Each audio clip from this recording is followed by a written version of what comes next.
Early Man is the latest stop-motion film from Aardman. They're the creators of Wallace and Gromit.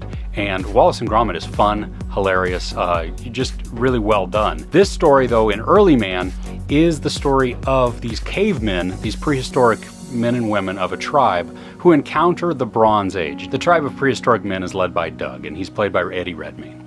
And he and the rest of his group are just happy-go-lucky rabbit hunters. They go throughout their valleys hunting for food and just basically getting along and just trying to survive. In comes Lord Newth, played by Tom Hiddleston, and he is from the Bronze Age, and he is there to conquer the valley, to mine more ore. Doug and his tribe are basically banished to the outlands, and where it's just volcanoes and scary stuff and no trees, no grass, just a terrible place to live. Doug, through an accident, finds himself brought into the castle of the Bronze Age people, and then he's introduced to the world of soccer, or rather football. This is the way that they compete. It's also Lord Newth's way to gain money. He charges a voluntary fee that's completely obligatory for you to pay. The whole story revolves around Doug trying to get his valley back, and so what he ends up doing is he challenges the champions of the Bronze Age to a football match. The winner gets the valley. Guna from the Bronze Age, voiced by Macy Williams,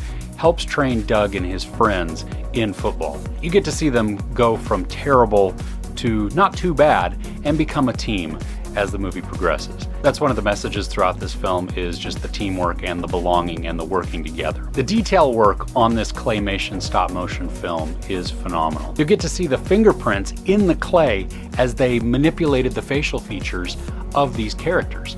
And that level of detail, and that you can just tell how close the cameras are, that's pretty cool to see. The movie clocks in at 90 minutes, and that's a good thing, because any longer and it would just be torturous. It's just not very good. Overall, the jokes fall kind of flat. They're not very creative. I think some of the best jokes came from things that were written on the side of the wall that were just only noticed by adults, maybe. And they weren't even hilarious, they were just kind of funny. There was a lady sitting behind us in the theater, and she cackled at everything. They locked a door and she laughed out loud. And I began to roll my eyes and just kind of look off to the side a little bit, because I couldn't figure out, why in the world is she laughing? And then you get to hear all of the other kids around start to laugh at her because of how she's behaving. And it was weird, and the movie certainly did not warrant all of the laughter that was coming from this one lady. Because Early Man is just kind of okay, I don't think it's worth all your time and money to go into the theater to see it. Redbox, sure. Netflix, absolutely. There's no sex and there's no nudity. There's no even violence or crude language or anything like that. So it's totally kid-friendly. And your little kids are definitely gonna love it and enjoy it. Everybody else is just gonna kind of tolerate it. I gave Early Man 2.5 out of 5 couches. I'm Chris, this is Movies and Munchies. Thanks for couching with me.